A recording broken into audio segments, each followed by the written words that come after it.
পর্যটকদের রেস্টুরেন্ট থেকে বের করে দিচ্ছেন ম্যানেজার। তাদের উদ্দেশ্যে উচ্চস্বরে আক্রমণাত্মক কথাও বলছেন তিনি।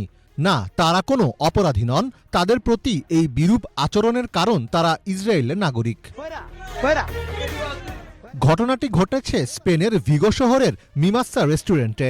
স্পেনে বেড়াতে এসে সেই রেস্টুরেন্টে পানীয় অর্ডার করেছিলেন কয়েকজন ইসরায়েলি পর্যটক, কিন্তু তাদের কথা শুনে রেস্টুরেন্টের ম্যানেজার টের পান তারা ইসরায়েলের নাগরিক। এরপরই তাদের উপর চড়াও হয়ে ওঠেন তিনি। সামাজিক মাধ্যমে ভাইরাল হওয়া ভিডিওতে দেখা যায় পর্যটকদের উদ্দেশ্য করে ম্যানেজার বলছেন, আপনারা বেরিয়ে যান, আপনারা ফিলিস্তিনিদের হত্যা করছেন, আপনারা গাজায় গিয়ে বিয়ার খান। এক পর্যায়ে তিনি ফিলিস্তিন দীর্ঘজীবী হোক বলে স্লোগানও দেন। এরপর সেই অর্ডার করা পানীয় রেখেই রেস্টুরেন্ট থেকে নিঃশব্দে বেরিয়ে যান ইসরায়েলিরা। ভিডিওটির সত্যতা নিশ্চিত করেছে সংবাদ মাধ্যম টিআরটি গ্লোবাল। শুধু ব্যক্তি পর্যায়ে নয়, সরকারি ও প্রাতিষ্ঠানিক পর্যায় থেকেও ইসরায়েলের বিরুদ্ধে সক্রিয় অবস্থানে রয়েছে স্পেন।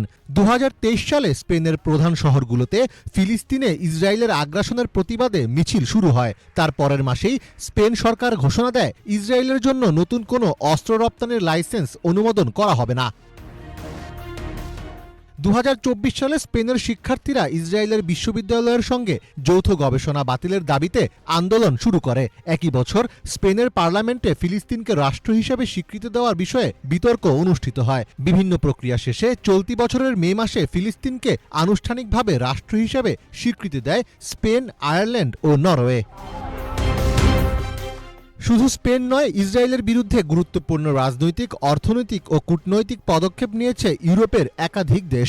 ইউরোপীয় ইউনিয়নের 17টি সদস্য রাষ্ট্র ইসরায়েলের সঙ্গে বিদ্যমান অ্যাসোসিয়েশন এগ্রিমেন্টের পুনর্মূল্যায়ন প্রক্রিয়া শুরু করেছে।